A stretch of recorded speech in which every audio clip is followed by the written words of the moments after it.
Welcome to our YouTube channel. आज का हमारा टॉपिक है कॉन्स्टिट्यूशनल असेंबली। आज हम शुरुआत करेंगे कॉन्स्टिट्यूशनल असेंबली। आज का हमारा टॉपिक कॉन्स्टिट्यूशनल असेंबली है। जो भारत की संविधान सभा है, कॉन्स्टिट्यूशनल असेंबली है, उसका निर्माण कैबिनेट मिशन योजना के तहत किया गया था 1946 में। कैबिनेट मिशन योजना में प्लान था कि भारत का संविधान एक संविधान सभा द्वारा बनाया जाएगा, जिसमें ब्रिटिश प्रांत और देसी रियासत सभी के प्रतिनिधि शामिल होंगे। तो इसकी संख्या 389 निश्चित की गई थी, जिसमें 292 ब्रिटिश प्रांतों से थे, 4 चीफ कमिश्नरी क्षेत्रों से थे और 93 देसी रियासतों के जो रिप्रेजेंटेटिव थे वो इस असेंबली में शामिल होते थे।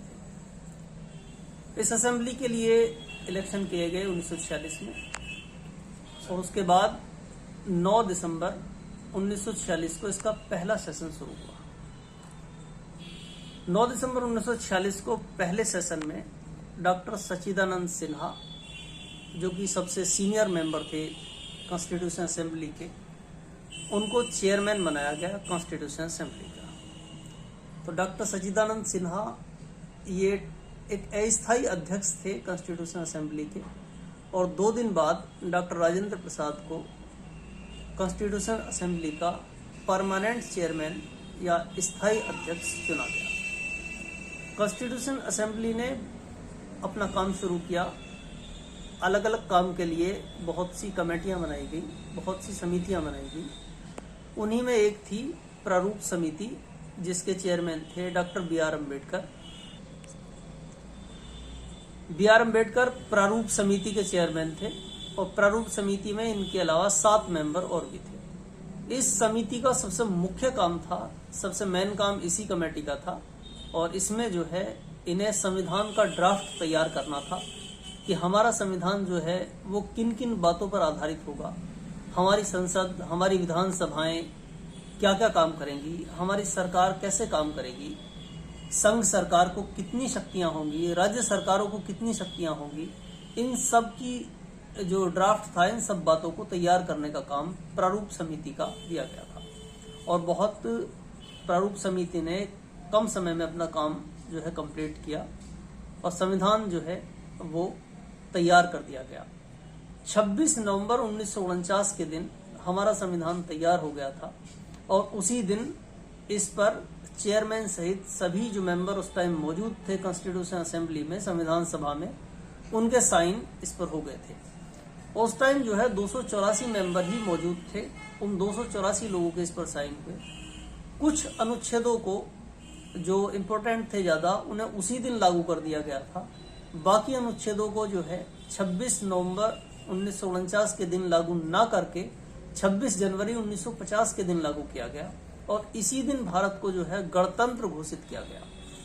और इसी दिन संविधान सभा ने डॉक्टर राजेंद्र प्रसाद को अपना पहला राष्ट्रपति चुना और संविधान सभा ने इसी दिन जो है भारत की जो अंतरिम संसद के रूप में काम करना भी शुरू कर दिया गया।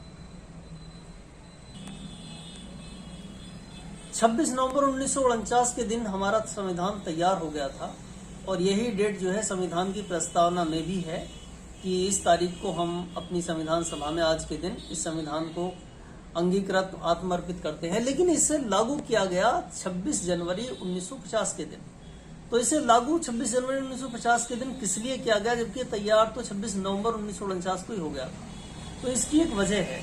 इसकी वजह यह है कि 1929 में लाहौर अधिवेशन में कांग्रेस ने पूर्ण स्वराज्य की घोषणा की थी। कहा था कि अब हमारा जो टारगेट है वो पूरी तरह से पूर्ण स्वराज्य होगा। अब हम बिल्कुल पूरी आजादी की मांग करते हैं। और उसी अधिवेशन में कांग्रेस के ये फैसला लिया गया था, ये निर्णय लिया गया था कि 26 जनवरी को हर साल स्वतंत्रता दिवस मनाया जाएगा। तो तब से लेकर 26 जनवरी को ही हर साल कांग्रेस एक प्रतीकात्मक तौर पर अपना स्वतंत्रता दिवस मनाती हुई आ रही थी। लेकिन स्वतंत्रता जो है वो मिल गई हमें 15 अगस्त 1947 को। तो अब स्वतंत्रता दिवस तो नहीं मनाया जा सकता, इसलिए 26 जनवरी 1950 को भारत का संविधान लागू किया गया और भारत को गणतंत्र घोषित किया गया। तो गणतंत्रता दिवस इसी ऐतिहासिक परिप्रेक्ष्य को देखते हुए 26 जनवरी 1950 को भारत के संविधान को लागू किया गया, ताकि हम जो है पूरी तरह से उसी की ऐतिहासिक स्मृति को जो है जिंदा रखें। और आगे 26 जनवरी 1950 से हर साल भारत का जो है 26 जनवरी को ही गणतंत्रता दिवस मनाया जाता है। ये जो कॉन्स्टिट्यूशन असेंबली है, संविधान सभा है, इसके लिए बहुत सी समितियां बनाई गई थी जो कि अपना अलग अलग काम कर रही थी। जैसे प्रारूप समिति थी तो वो डॉक्टर B.R. अम्बेडकर की लीडरशिप में काम कर रही थी। संघ शक्ति समिति थी, जवाहरलाल नेहरू की लीडरशिप में काम कर रही थी। झंडा समिति थी, डॉक्टर राजेंद्र प्रसाद थे। अल्पसंख्यकों के लिए कमेटी थी, तो उसके लिए जो है सरदार वल्लभ भाई पटेल थे।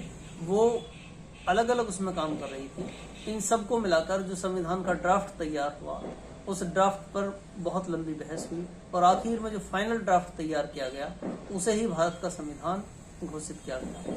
और उसकी शुरुआत जो है एक प्रस्तावना से होती है, प्रियम्बल से होती है।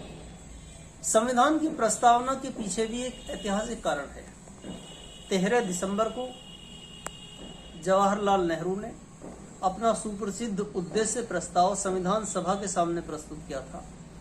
उसमें बताया था कि हमारे उद्देश्य क्या है, हमारे टारगेट क्या है, कि हमें किन किन चीजों के लिए काम करना है, हमारा जो संविधान होगा वो किन बातों को लेकर आगे बढ़ेगा। जैसे कि उस टाइम पर हमारे सामने बहुत बड़ी समस्याएं थी, हमारे सामने जो है बहुत आर्थिक चुनौतियां थी। देश जो है अंग्रेजों की नीति की वजह से बहुत लंबे वक्त तक शोषण का शिकार रहा था, तो हमारे सामने आर्थिक चुनौतियां थी।